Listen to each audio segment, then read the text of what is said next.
In this video, I will show you how to play Fantasy Premier League new season. So simply go to Chrome, in the search bar search for Fantasy Premier League, then click on the URL. So from here, if it is your first time, then simply click on register now. But if you have already played the previous seasons or if you already have the account, then click on login. After that, put in your email address, your password, or simply click on sign in with Google.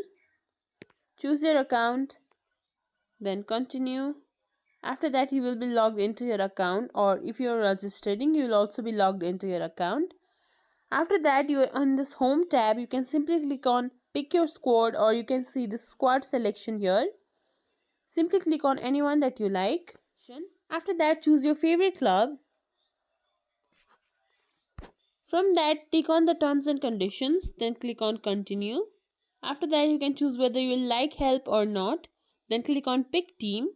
Now here you can see your bank balance is $100 million and you have to select 15 players. You can have the list here, or you can see the pitch and then select all the 15 players and then simply click on save. And that's it. If you think this video is helpful, please like, share, subscribe to our channel, and thank you for watching.